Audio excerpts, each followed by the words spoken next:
Yo, what's good everybody? It's AJ back here with another video. So today is going to be my first hitting tips video of 2022. This is gonna be the 2022 hitting tips video for MLB The Show 21. As we're at the end of the game cycle, so you have all the best cards in the game out. So you can argue that hitting is maybe harder than it ever has been, just because of the amount of good and difficult to hit arms there are available in the game. So before I go into this, just a little bit of background on me. I am a top 50 player. I'm ranked 155th lifetime this year. I've made top 50 several times before, and for like a few years of this game. I've been playing this game competitively since MLB The Show 18. Been playing Dynasty since MLB The Show 16. As you can see, I have a 319 lifetime average. My maximum ratings well over 1100. Yeah, 1108 OPS. I consider myself a very good hitter in this game, and more than that, I think I can explain hitting in a way that maybe is easier to understand for people, because I was that guy who was always on YouTube looking for hitting tips videos, any way that I can improve my gameplay, and so now I want to do that for you guys. So if we're watching this video, make sure to like, subscribe, follow my Twitter, Twitch, and TikTok in the description below, and enjoy the video. Yeah, first of all, I guess we'll go over settings. So generally, I think there's a lot of settings in this game that are subjective, that you can get away with doing a multitude of different things, right? But I think there are several settings, in fact many settings, that aren't, that I think you absolutely have to use. And the first of those settings, that is the most obvious, that you have to use, is zone hitting. You cannot use directional. I'm sorry, you just can't.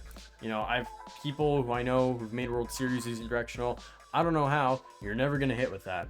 So go to zone hitting if you're not already there. You got to do that. And then past that, I would say another necessary thing, borderline necessary thing, would be having strike zone as a hitting view. You can get away with doing strike zone 2, strike zone high, but like strike zone's the best, and it's not really debatable. So use strike zone, get used to strike zone. If you're not, just get used to strike zone. And then past that, I personally just like using the inner PCI.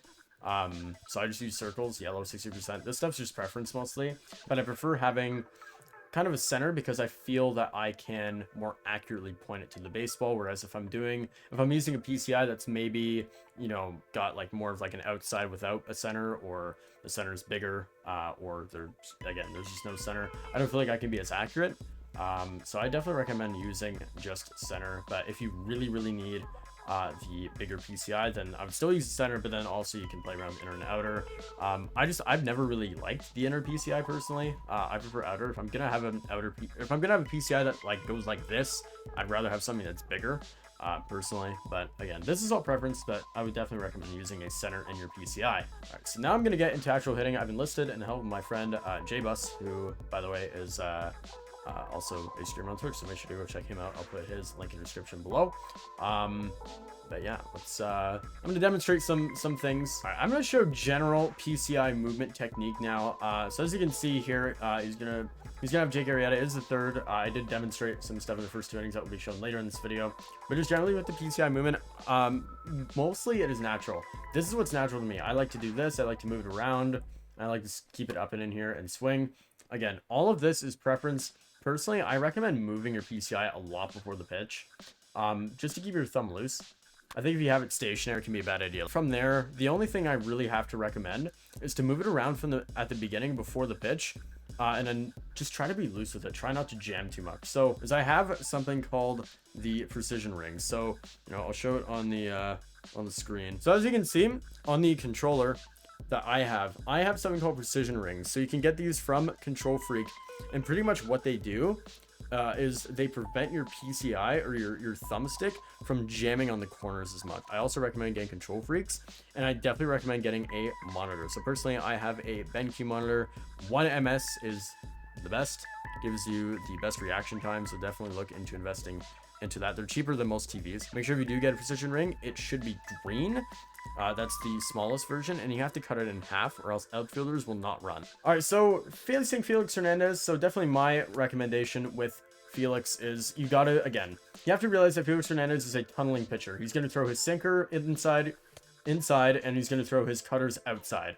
So as you can see, next pitch will be a cutter outside, and you'll see kind of the movement of it. So As you can see, it can be an effective tunnel. You have to realize, again, you can narrow Felix down to 2 pitches, just like a lot of pitchers with sinker cutter, to just sinker cutter. His other pitchers are slower, they have completely different timing windows, and they're easier to react to. So again, with a lefty at the plate, you're going to see cutter inside, and next pitch will be a sinker inside. And you're going to see, again, the tunnel here. So next pitch, sinker, it's going to be in the strike zone. People will throw sinkers inside in the strike zone, cutters outside the strike zone inside. And so the purpose of this, obviously, is to tunnel off each other. So if you don't know what tunneling is, it is basically the premise of having pitches that start in the same spot but break in different directions. So as you can see, J-Bus is repeating cutter, sinker, cutter, sinker, cutter, sinker. You can kind of see different movements. Next pitch will be a cutter.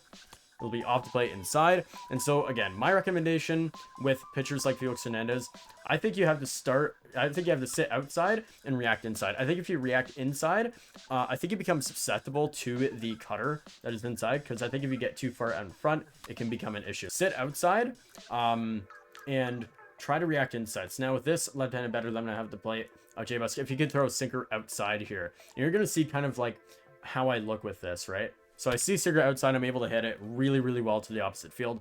And so I think in this game, I think it maybe previous iterations in the game, it may have been easier to sit inside, react away because of their time windows. So here's Brusdar Gratterall. So again, I think similar to Felix Hernandez, you're going to see sinker cutter just constantly. So I don't know which one J-Bus is going to throw here. He's going to throw a sinker there, but again, so I'm going to be looking sinker away. I'm going to ask J-Bus to just randomize his pitches right now between sinker cutter.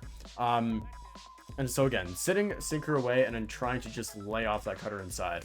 And you can see right there, I don't mind going down looking. I don't mind taking pitches under strike zone there, because I know that, again, if I start chasing that pitch, I become super susceptible to the cutters inside. If I'm able to just look away there, as you can see, I took a really good swing there. That's just generally the main sort of thing for hitting pitchers like Brusdar Gratterall, like Felix Hernandez. You have to realize that the main 2 pitches they're going to throw is sinker cutter, and that, again, if you're looking to just turn on the sinker, you're just going to be so susceptible to the cutter inside. So my recommendation, I just say eliminate these pitches entirely, and just take a risk there. Like you can see right there, I'm late, but I'm okay being late there sometimes, because I know on that nice stabbing catch, in the long run, again, you just probably aren't gonna be able to score up those pitches. So I would just recommend sitting outside and reacting in. All right, he's gonna bring in Nolan Ryan. So I'm gonna show you guys how to hit an outlier pitcher now. So again, the first meta pitcher you're going to see are sinker cutter pitchers. Now the next meta pitcher you're going to see is outlier pitchers. As you can see, 101 on the fastball. If you didn't know, outlier has a different time window than just normal 100 miles an hour. So you can see the ball really zips. You have to be so early on it. I'm somehow too early. But with guys like Nolan Ryan, you just got to gear it for the fastball. You just got to sit on it. You know, I took an okay swing there. But just generally with pitchers like this, particularly with Nolan Ryan, he doesn't have a cutter. And he does have a sinker, which can be kind of dangerous. The main tunnel people will be using with Ryan is the fastball and the sinker. So if you want to throw a sinker next J-Bus here, and I can show you guys kind of the tunnel here.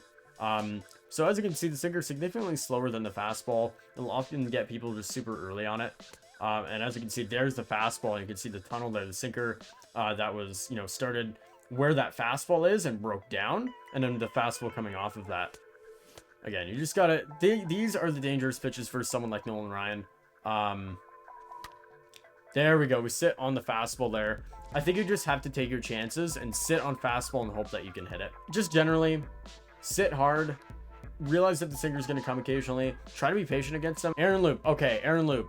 Make sure to check out Zazzy's TikTok on him. With Aaron Loop, you have to do the same sort of thing as someone like Felix Hernandez. You have to sit either sinker away, cutter inside. You got to pick one of the two. But yeah, you're just going to sit sinker away, cutter inside. Those are the 2 pitches people are going to throw with him 80% of the time. The other pitches are slower, easy to react to. I am going to actually bring in a lefty here to pinch hit against Aaron Loop, because I'd like to just demonstrate what it's like to face Aaron Loop lefty. Maybe you're only going to get sinker in, cutter away. That is it. That is like 80% of the pitches. Demonstrate a changeup right now in the strike zone. Just so you can see how long I have to react. Look at that. Look how long I have to react to that pitch. It's so slow. So again, with someone like Aaron Loop, you just gotta sit sinker or sit cutter. Pick one of the two. The other 2 pitches you should be able to react to. All right, here is how to hit Kenley Jansen. So if you didn't know, Kenley Jansen tips his pitches. So I'm just gonna give you a very brief rundown. You know, I don't want to steal content. A lot of people have shown how he took pitches, so I'll keep it brief. But basically, fingers apart means either a fastball, a sinker, or a changeup. Fingers together means a cutter or a slider. And so throw the first pitcher to Mike Trout. I will guess which pitch it is. So this is a sinker. Yeah, that is a sinker. So basically, if you go to replay here, the fingers are apart on the baseball. Throw me a cutter. So now, if you check here, his fingers are more together on the baseball. So you can actually see that as he's entering his delivery. I personally sit really close to my monitor, which helps.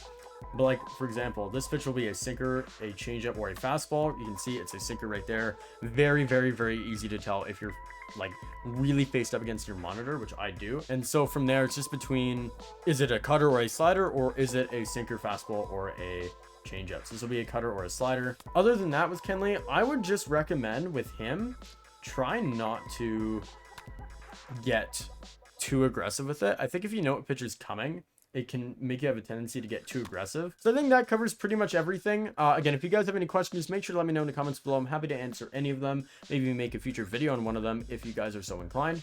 And yeah, guys, so thank you so much for watching. Tell me if these tips help you, because my goal here is just to help as many people as I can. If you enjoyed the video, please like it and subscribe. It would mean a lot to me. Make sure to follow my Twitch. I stream a lot. Twitter and TikTok in the description below. And yeah, guys, have a good one.